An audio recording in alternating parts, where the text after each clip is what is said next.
Great. Hi, everyone. My name is Rebecca Missel. I'm the Director of Partnerships and Content at haggadot.com, and I'm delighted to welcome you today to Welcoming the Stranger, Connecting Passover with Refugee Experiences, featuring guests from HIAS and Paideia. We are delighted to welcome them. I'm going to give a quick background on haggadot.com and then introduce them and turn the program over. Haggadot.com is a nonprofit organization that invites every Jewish person, regardless of their background, to find a place for themselves in the Passover story. And we do this in the hopes that they are able to create more meaningful, more personal, and more connective seders. When you come to our website, you'll be able to create your haggadah that looks a little something like this, where you have different pieces of content that you can mix and match. And we'll be sure to share the HIAS haggadah and other resources from HIAS after today's call with everybody who registered. And we are really excited to have them and their resources on the site. And haggadot.com is a project of custom and craft Jewish rituals, which is a nonprofit organization experimenting with for the Jewish community, experimenting with technology, media, and video to imagine new formats for engaging with ancient traditions. And I always just like to say that we are a nonprofit organization, and if you are able to show your support with a donation, we appreciate it, and it really makes a difference. So, and as folks, and I'll just say, I know folks have been joining. If you want to share in the chat as we go along, who else, where else you're zooming in from today, we always love to see that. So I am delighted to introduce our speakers. So I'll give introductions of everybody, and then they'll share a little bit more about, I guess I'll share a little bit about their organizations, and then we'll turn it over to Megan. So I will introduce her last. Avital Shein is an educator who developed the high holiday resources for the Gishur project, which is which enjoyed support from HIAS in Europe, the Paideia Institute, and the CEJI. Avital is a prayer leader for Sukkot Shalom, the Progressive Minyan in Stockholm. And it is there that she also created its youth education program in the fall of 2020, which must have been a fascinating time to create youth education programming. We're also joined today by Meiron Avidan, and Meiron is the Public Affairs and Community Engagement Officer for HIAS in Europe. She has a background in international development and moved to Brussels this past October to start working for HIAS, and she'll be here to share an update on what is happening currently in Ukraine and on the Jewish communities that are welcoming refugees from Ukraine. And then we also are joined by Rabbi Megan Doherty, who is the senior educator at HIAS. Having previously worked with Hillels across the country, Rabbi Doherty serves on the board of the Reconstructionist Rabbinical Association and holds a certificate in Jewish mindfulness meditation from the Institute for Jewish Spirituality. So I'm going to spotlight each of you, and we'll let you all take it away.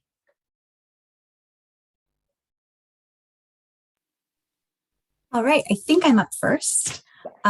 So as Rebecca said, I'm Rabbi Megan Doherty. I am still not quite 2 months in to my job working for HIAS as the senior educator, responsible for connecting the really important work of HIAS with its deep roots in Jewish history and text and tradition. And just to say a word about HIAS, if you're not familiar, HIAS is the International Jewish Refugee Organization. We've been around for well over 100 years. And a way that we like to think about our work is that we used to help refugees because they were Jewish. If you can think about Ellis Island, you can think about refugees coming from pogroms in Eastern Europe, what is now Ukraine.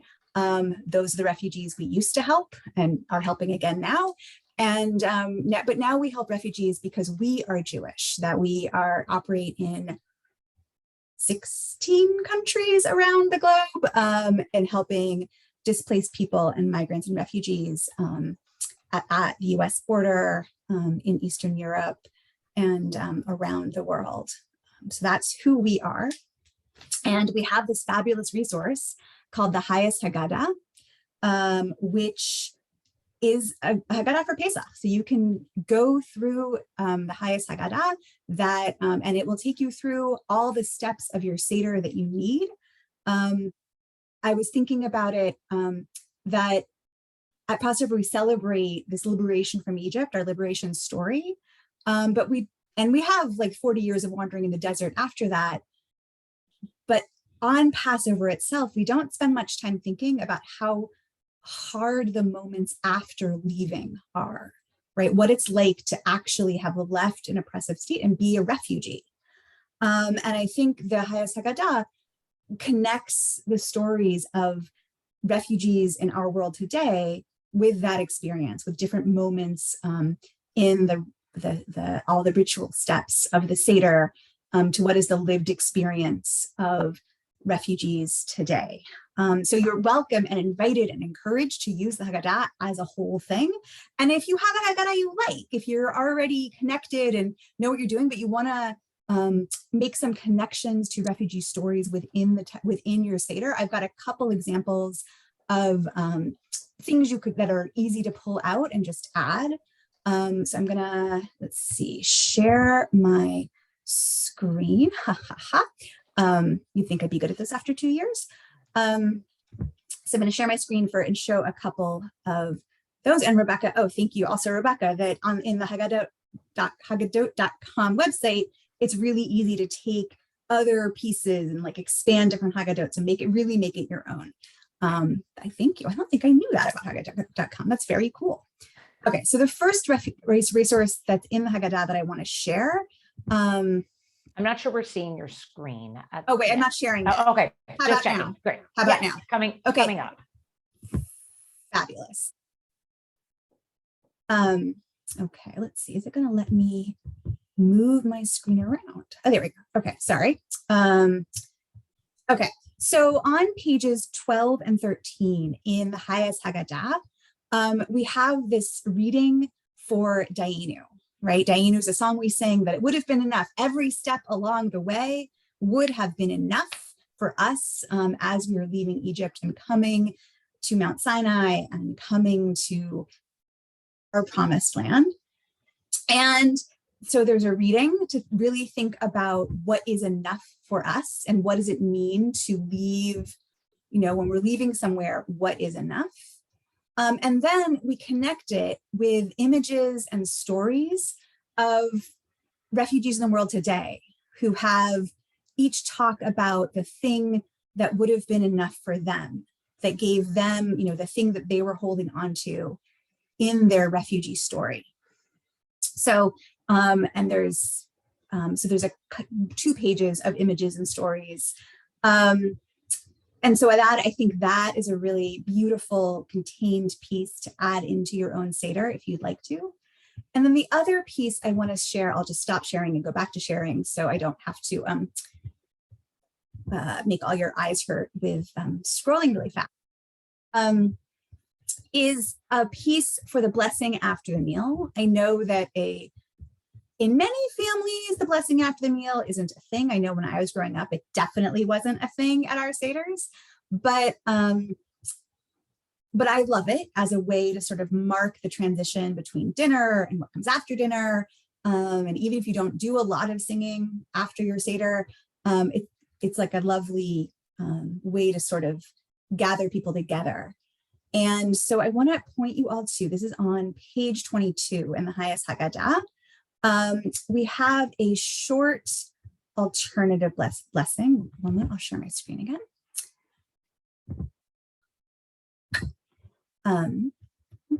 Sorry, technology makes wait, why? Sorry, I'm having many things are blocking my view. What's going on?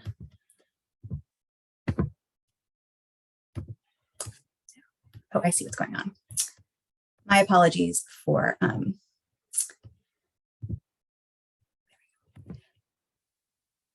okay, so on page 22 of the HIAS Haggadah, we have a brief alternative blessing after the meal talking about being grateful to God who nourishes everyone. And then we have a poem by Natalie Rosas Martinez, which also expresses the that there we go, which talks about food as a blessing and food as connecting and food as community, and the way that food connects us to the other places we have come from, and the people who aren't with us. And so it's a really beautiful reading to add to your blessing after the meals. There are other pieces within. Never mind. Go ahead. Did not work? Sorry. Okay. Sorry. No. Okay. So it's on page 22. There's a few other pieces in the haggadah that you're welcome to play with and use as you like. And I want to point you to coming up later today. We had a lot of, we had not, so the haggadah is not, the text of it has not been changed to reflect this year, but to reflect, the last year and change of refugee news and refugee events. But we did create a 5782 resource, which is just a very brief reading and some discussion questions centered around the plagues. And so that should be up on the HIAS website and on our social media, hopefully later today. So that's hias.com/Passover. It'll be up there later today. It's not up there yet. So that is if you want something that really thinks about, invites into your seder conversations about what's happening in the world right now, all the different kind of major refugee, displaced people movement that's happening, that resource will be there for you later. So that's the haggadah. Hopefully it didn't take too much time. And I want to turn it over to really why I'm so excited to be here, which is to hear Avital talk about these really amazing resources that Gishur created for Jewish communities in Europe to use both internally and also in connection with their neighbors and communities. And so Avital. All right, thank you so much. I have looked at that haggadah with much detail and I highly recommend it. So my name is Avital Shein and I'm zooming in from Stockholm, from Sweden. So here it's evening and I'm joining, there's two pieces here that I'm involved in. One is my working for Paideia, one of the three organizations that joined the project of Gishur. And then, as Megan already said, I wrote the resources for Gishur and I'll talk about them. So I thought to start first by just telling you about Paideia, because I think many of you probably know about HIAS, great organization. And Paideia is a European, much, much smaller organization. It's an institute. I have a couple slides. I don't know how useful it will be, but I will show it in just a sec. There it is. Here we go. There. So here, this is Paideia. It's a European academic institute, and it was established already 20 years ago, a little bit more. I joined Paideia a couple years ago, but Paideia it started as an organization that is dedicated to encouraging and building the Jewish culture and intellectual life in Sweden and particularly, but of course in Stockholm, in Europe in general. And it has many people participating, many academics, but also artists, community activists, community leaders, and gives them the context in which they could encourage this flourishing of the Jewish civilization here in Europe. And then I just want to promote for those interested, it has these three main programs that one can come to Stockholm for. You could come to Stockholm for a year, for a 1-year Jewish studies program. It also has a program about Project Incubator, where people who have projects in their communities or are starting to think about projects can come here and they get help to get those going. And then Paradigm program, it's like a Jewish conference where you come here for a week, a very intensive dialogue between people from all over Europe and the States, the Paradigm. So that's Paideia, a wonderful institute here. Now, Paideia joined HIAS and SEJI, or here I was referred to as SEJI, the three organizations that came together to create Gishul Project. Gishul Project is a project that bridges between Jewish ideas, Jewish holidays in particular, Jewish communities, and refugees. And the focus is very much in the program started out of HIAS Europe. And for you to understand HIAS General and HIAS Europe, why there's two, HIAS started in the States and is very much the center of it. But I think it was 2 years ago, correct me if I'm wrong, Meiron, 2 or 3 years ago. 2019, yeah. HIAS opened an office in Europe. And then the work of HIAS in Europe is focused on Jewish communities in Europe and refugees in Europe. So Gishul tried to respond to that, to say, how would HIAS work today in Europe, in the context of Europe? So starting, in fact, with the haggadah was a starting point for Gishul to say, well, HIAS haggadah works wonderful for the States. How would it look like in Europe? And so the contexts are a little different. The experience of Jewish communities, first of all, is much more diverse. Naturally, there are so many countries, but the Jewish experience here is not one where people clearly came from the old country to the new country, that this is part of the narrative that so many people have. In Europe, you will have Jewish community that have been here for hundreds of years. So the context in which people are reading HIAS resources is different. And so there was felt a need to adjust to European realities. So now I'll share my screen so I could tell you a little bit more about Gishul in general. So Gishul is about connecting communities. And Gishul, if you know a little bit of Hebrew, or you may know the word gesher, which means bridge, and Gishul means bridging. And that's really the task of Gishul. It's the bridging between Jewish communities and refugee communities. So Gishul is about challenging xenophobia, promoting inclusion through dialogue with refugees, asylum seekers, and migrants. Something to think about here, about the way that it challenges this, it's doing it both internally within Jewish communities, the work that Jewish communities have to do inside, but also between Jewish communities and refugee communities. So it kind of works on two levels. Gishul develops 3 resources, all of them around Jewish holidays, and the idea is that then these resources is something that people can use either for community events or for interfaith events. The 3 holidays are Passover, which I'll talk about more today, Sukkot, and then Shabbat, which strictly speaking is not a holiday, but it's something that we have every week, and therefore it's a resource that you can use year-round. The resources were designed to be used in Europe, and I think when you look at the resource, keep this in mind, that not that it can't be used in the States, but I think it's interesting to notice the tone is a little bit different. And then, as I said, it was designed in order to be used in events. Now, I think for many of you, you are going to be celebrating Seder maybe with families and friends and not as a big event. And indeed, the resource is not supposed to be part of a holiday, but events may be leading into this holiday. And yet, the resources can be used in the home with your family in a Seder, and I'll give you an example of that today. So even though it's designed, as it says here, for community leaders, activists, and youth leaders or rabbis, the idea is that all of us can use it in our homes or bits and pieces of it, as Megan illustrated with the haggadah, that you could always pick and choose what speaks to you.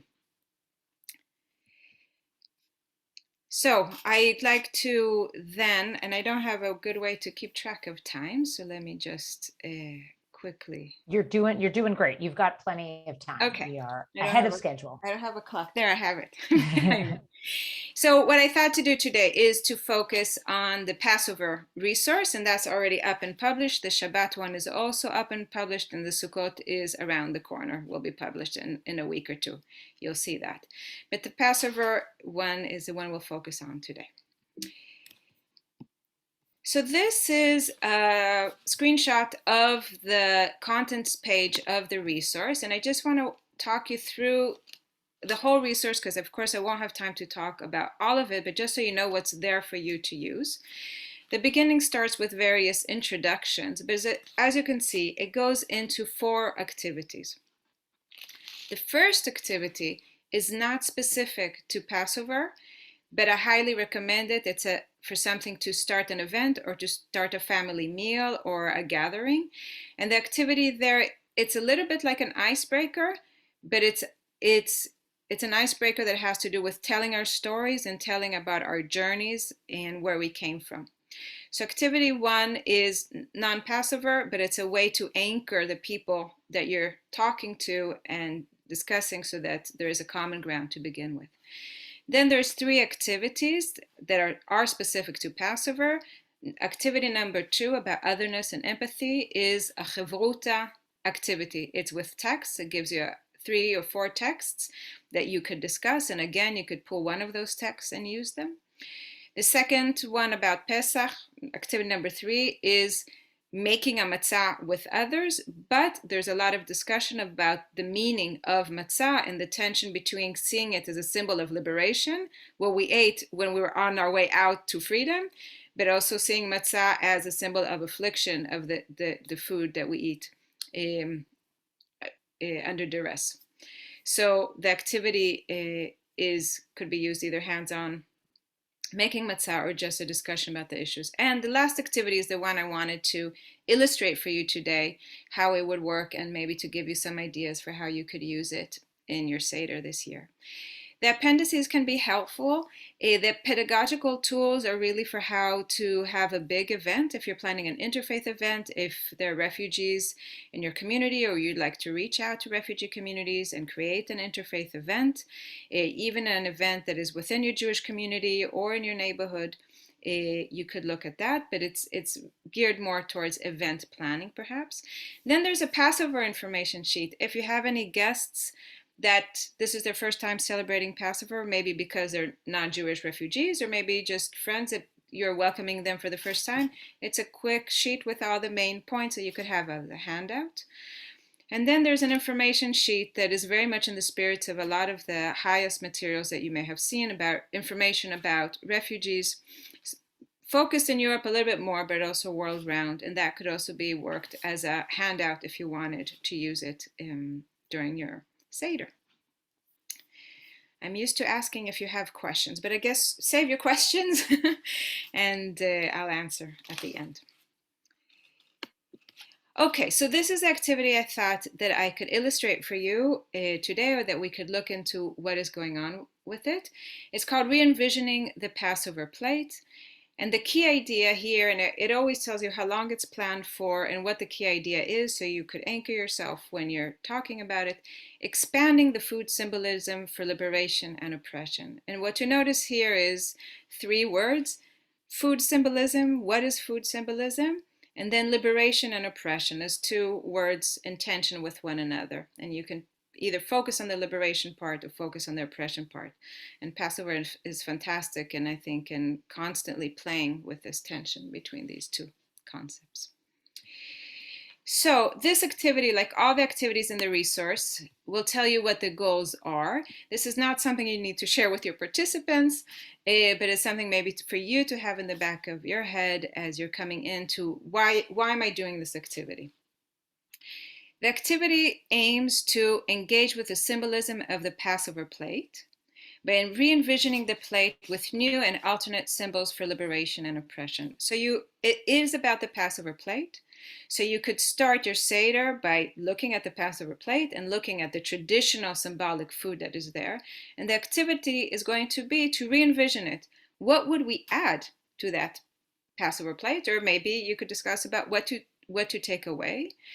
So that is going to be the activity, but it's also an activity about thinking about what food symbolism, how does it work? Why don't we just tell the story of the Exodus? Why, in addition to telling the story, we also have these symbols? What are the symbols doing for us that storytelling cannot?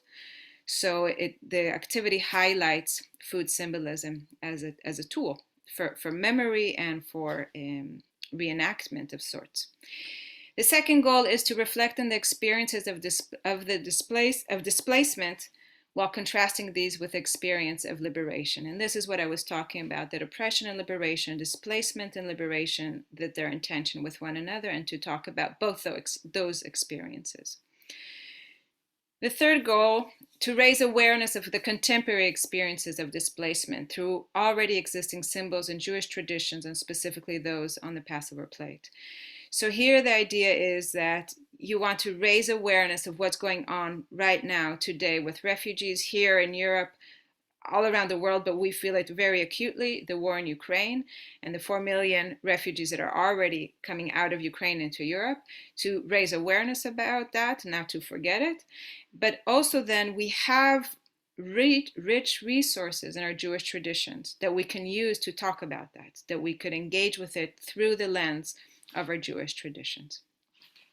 So these are the goals, and I'll just point out that this illustration, I'm very happy with this because we have a beautiful illustrator for this resource. So this is one of her lovely illustrations that accompany the text. So some of you may already be aware that adding things to the Passover plate has been done. So this activity in a way is not new, and so it might be nice for you, if you haven't done it yet, to this year to experiment with some of the symbols that already have been existing for a few years. The orange, which has been adopted as a symbol of inclusion for LGBTQ plus communities. There's different stories for how this started, but this is one of the symbols that has been added to the plate.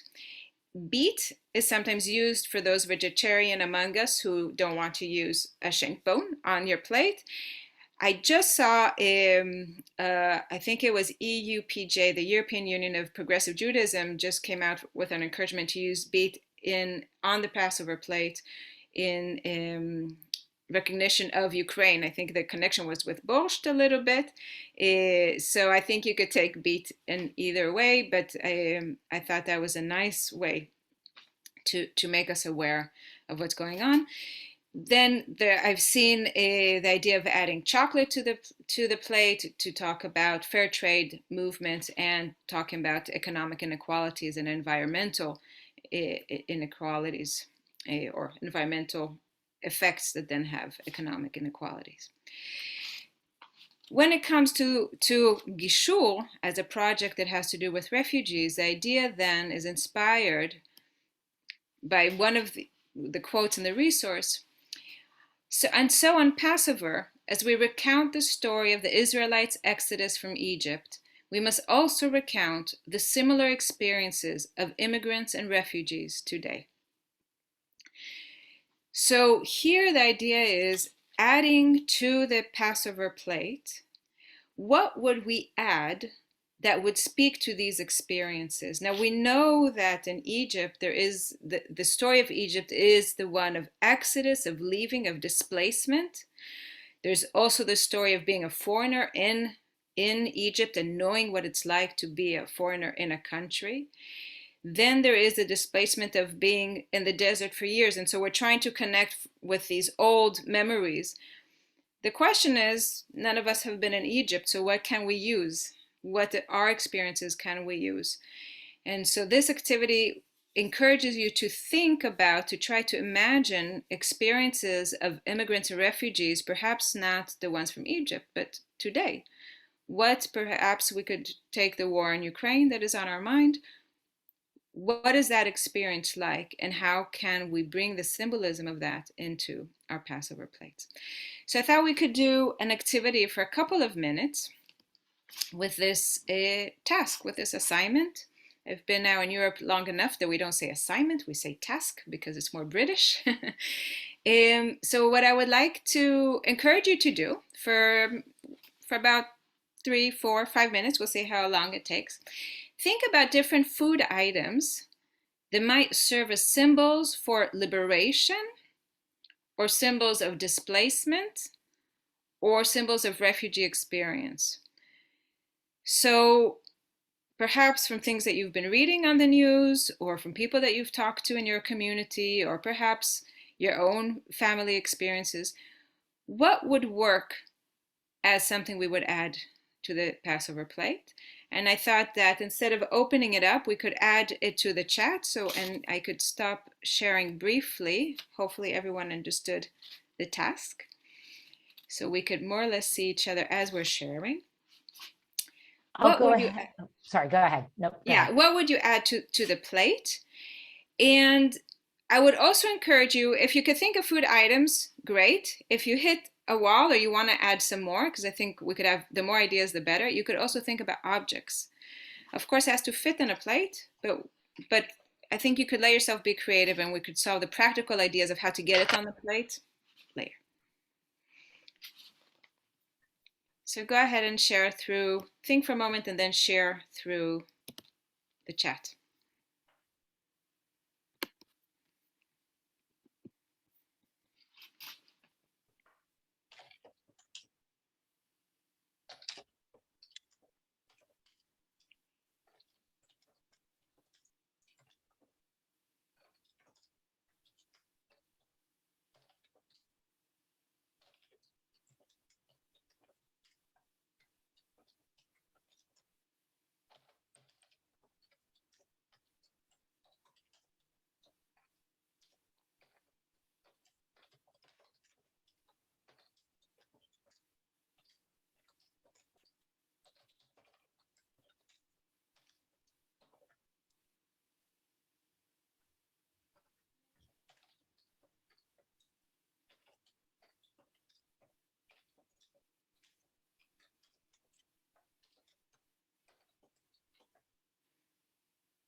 I think we've got a few coming in the chat. Yeah.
I'll give us another minute or so. You could also try to push yourself to think if you thought about food items. I mean, someone mentioned water bottles.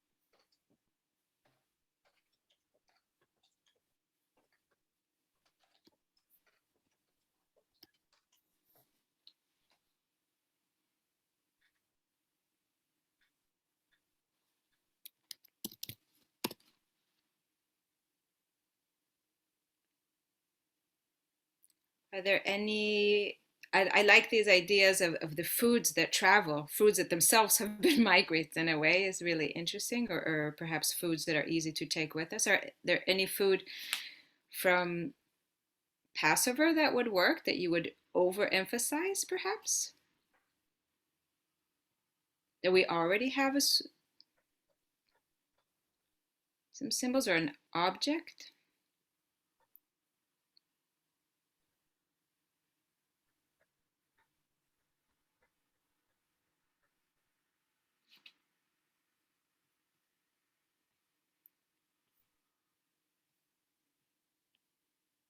Mm.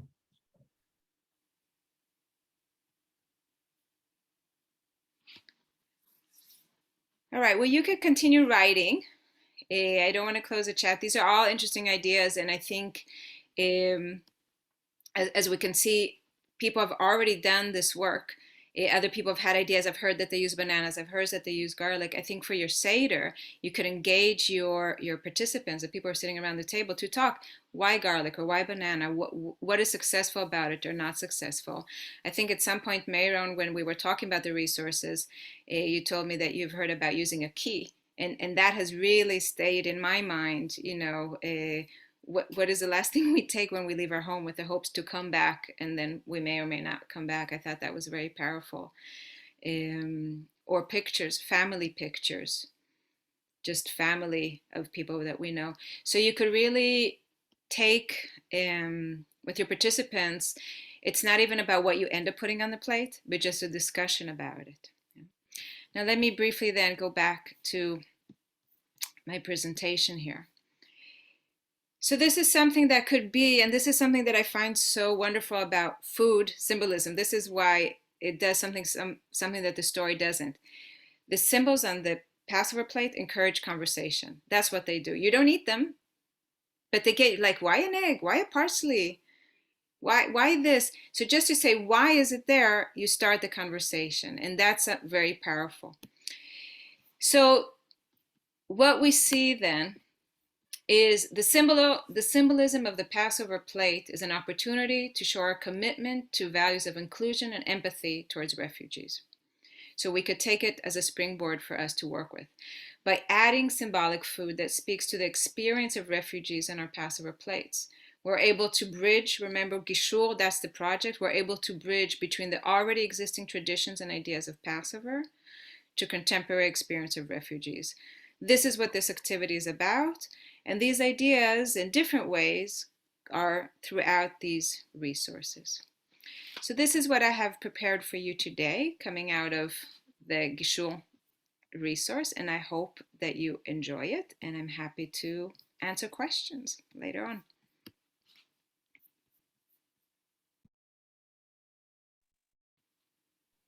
I think it's Meiron's. Yes, I was just going to say, Meiron, I was waiting for some transition, and then I was like, oh, yes, that's sorry. me. I am transition. Yeah, thank you. I love the Gishur resources, and it's been lovely for me to work on it as well, and see Jewish communities in Europe come up with creative ideas to use it. And there's no reason it has to stay in Europe. Yeah, I'll share at the end of my talk just how you can continue to engage with Gishur, and share if you use any of it on social media, and yeah, try to create a bit of community around it. Yeah, I won't talk for long because it's a lot of talking, but I'm just going to give a short explanation of what's going on at the moment in Europe with the Ukrainian refugees. As Avital said, HIAS Europe was established in 2019 to be the European voice for Jewish communities in support of refugees. And when HIAS Europe was established, I don't think anyone thought that 3 years later we would be managing such a large refugee crisis on mainland Europe. So in terms of our operations, we've completely shifted and scaled up dramatically. So for some statistics, to date, I looked it up today, over 4.6 million people have now fled Ukraine into neighboring countries. Over half of these people have fled into Poland, about 2.6 million. And the others have gone mostly to Moldova, Romania, Slovakia, and Hungary, and now on to other countries in Europe, mostly Germany and Austria. Belgium, where I'm based, is getting about 1,000 refugees a day, or at least it was a couple of weeks ago. I'm sure the numbers have, it's hard to get accurate numbers each day, but as people move more from Eastern Europe into Western Europe, I'm sure the numbers will start to increase again. And within Ukraine, over 7 million people have been internally displaced. which means they've been forced to flee their homes. And just for context, Ukraine has a population of 42 million. So that is almost half the population so far. The numbers keep going up. So in response to the numbers of refugees entering Europe, the EU, the European Union, introduced a temporary protective directive, or TPD. This will initially last for 1 year, and it has the option to extend every 6 months up to 3 years, depending on the situation of Ukraine. This basically means that refugees entering Europe have get a residency permit, which means they have access to the labor market, housing, medical advice, education for children.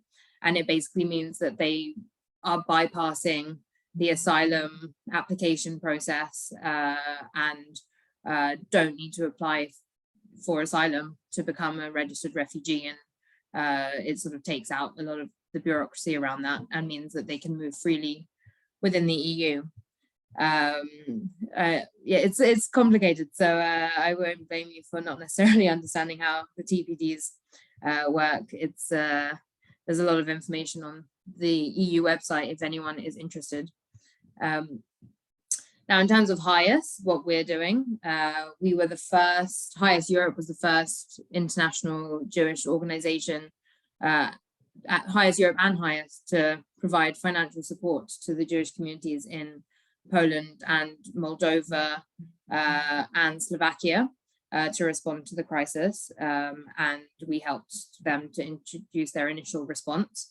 Other Jewish organizations like JDC, WJC, EJC all followed afterwards and were offering a much larger level of support on the ground.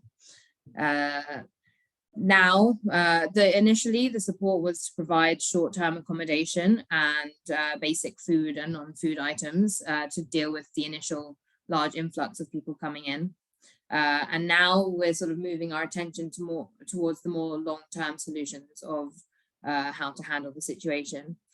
So we're working with communities in Western Europe to try and alleviate some of the pressure on these communities in Eastern Europe through a program, our community circle program, which is modeled after the HIAS Welcome Circle program in the US that was set up last summer to help resettle Afghan refugees into Jewish host communities around the US.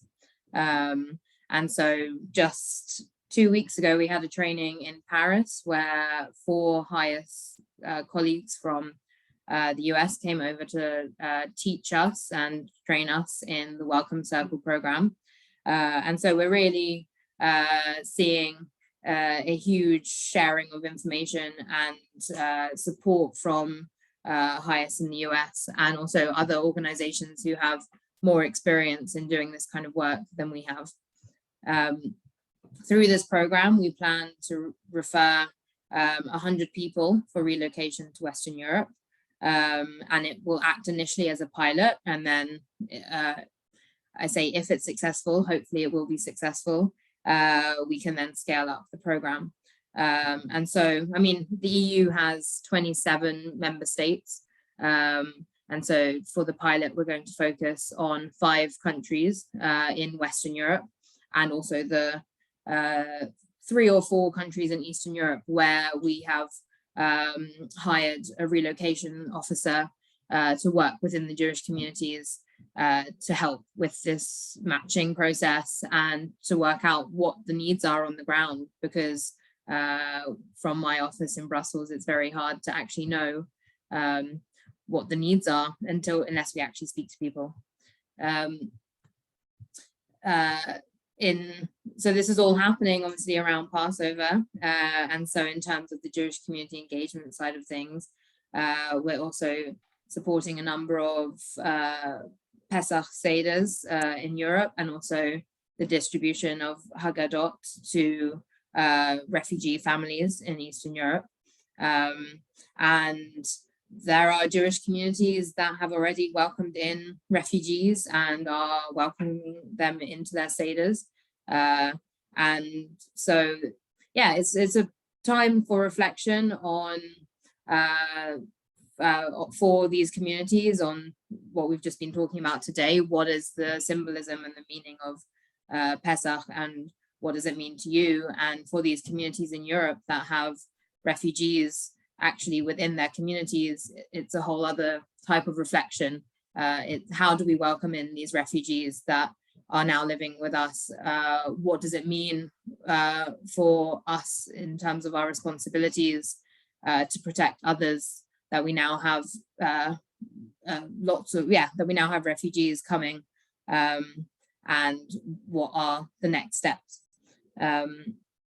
I'm aware I've spoken very quickly about a lot that's going on and tried to condense a lot of work that we're doing into 10 minutes, but we're posting regular updates on all of HIAS Europe social media, and you can follow what's happening both within Ukraine and also within Europe in terms of the Jewish community, and also our partner organization, which called Right to Protection, which used to be HIAS Ukraine and is now its own entity that is working in Ukraine to support those who are internally displaced. Yeah, it's definitely, there's not much to say apart from this is a very reflective period of time for all of us, and especially within Europe, where I don't think the Jewish communities have seen anything like this in their experience, and the calls for support and the willingness to help has been really quite something very special to see. Yeah, thank you. Meiron, can you say, first of all, thank you for that, and also just thank you to everybody, and we'll give more formal thanks in a moment. I'm curious, can you say a little bit more, with some of these communities, these are, I don't know the size and the scale of some of these communities, like in a place like, in Moldova, in Chisinau, like I'm going to make a guess that it is not a large, affluent Jewish community with, some of what we think about in North America, where, there's 100,000 Jews and there's these 6 families that have generational wealth that are the funders and things, there's not that, is there that infrastructure? In the absence of that type of infrastructure, how are people getting support, and where does the funding come from? How are people on the ground in these communities being asked to step up? Yeah, it's a very good question. Especially, I mean, Moldova is a very good example. So Moldova is not actually in the EU, which means it doesn't fall within the same temporary protective directive rules. And most people who are coming to Moldova are coming as a transit because they want to move on to EU countries or to Israel or America or Canada or many other locations. And one of the reasons for that is because Moldova is quite a poor country that doesn't have that many jobs, and the Jewish community, as you say, is very small. The way they are supporting people is through fundraising by individuals and organizations, and HIAS has initially gave a lot of support to Moldova with their initial response, and a lot of organizations are very willing to continue to support the funding of the accommodation centers that exist. Moldova has 4 accommodation centers that are connected to the Jewish community, if you compare it to other parts of Europe, say Jewish communities in Western Europe, I think they are more affluent and like some larger scale. So one of the reasons lots of the Jewish refugees are wanting to go to Germany is because there's quite a big Jewish community there. Same with Vienna. Yeah, 28 EU countries, each with a different story and each with their own experience, and refugees have their own reason for wanting to go to each place, whether it's they have family there or they speak the language or they want to stay closer to the Ukrainian border, which is why so many are staying in Poland, amongst other reasons like language. So yeah, without the support of donations and organizations, the work in these border countries would not be able to be happening on the scale that it is going, that is happening at. Yeah. I'll say, just as folks have other questions, you can feel free to drop those questions into the chat. And I'll just remind everybody again that if you do have to hop off, we are sharing the full recording with folks. That should be out by tomorrow. But any other questions for either for Meiron or for our other presenters, we welcome them. And we're just so grateful to everybody for being here today. I'll add one small point. So there's a seder happening in Brussels that I mentioned that's using the HIAS haggadot and also the Gishur resource, where up to, we don't know exactly how many will actually come, but up to 60 Ukrainian refugees will be at the seder. And it's thanks to HIAS's donations that this is going ahead. Yeah, it's just really nice to see these resources that have been created actually being used. Nice isn't the right word, but it's special to see that them being used in a real life context, which is bringing these communities together. Yeah. Thank you. Yeah, that is, it's maybe just hope affirming or something, you know, maybe if not totally positive. And thank you, Sean. Sean is sharing this campaign called Sunflowers on Your Table, that people can post an image of these recreations that they've made in a variety of different languages for the spring holidays. I'll also say that we'll share with everybody, there is a haggadot.com Ukraine booklet supplement. It's not a full haggadah, but it is a brief supplement, and that includes both the image that Shane is referencing as well as the poem. We'll put that out along with the recording. Yeah, any other questions from folks? I have a question. The Gishur resource is not on haggadot.com, is it? Correct. Because it's a PDF, it is not yet. We can talk about getting that onto the site. If you want to email me offline, and then we can chat about what that looks like. You can find it through HIAS. Yes, and we will send the link. We'll send the link with the recording for this for folks. Yeah, along with the HIAS Passover website and the HIAS haggadah as it is on haggadot.com. Yeah. And I also say, if folks have the other thing that I'll share, and I'm going to remove spotlight since we're closing soon, and just go back to gallery mode for everybody.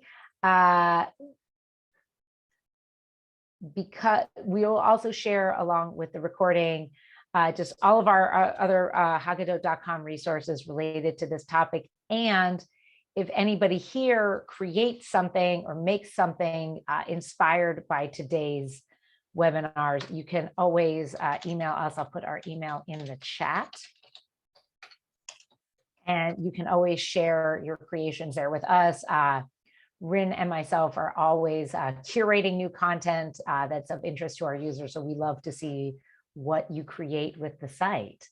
And just before we close, I just want to give a formal note of thanks to Rabbi Megan, to Avital, and to Meiron, and also to Celia Gomez, who was not a speaker today, but is here on the call from HIAS in Europe, and is really the person who drove all of this to come together today. So thank you to Celia, and also thank you to Rin, our community manager, for their tireless work working with us this Passover season. And just want to close by thanking everybody for joining, and to wish everyone a really happy Passover wherever you're celebrating this year. Thank you.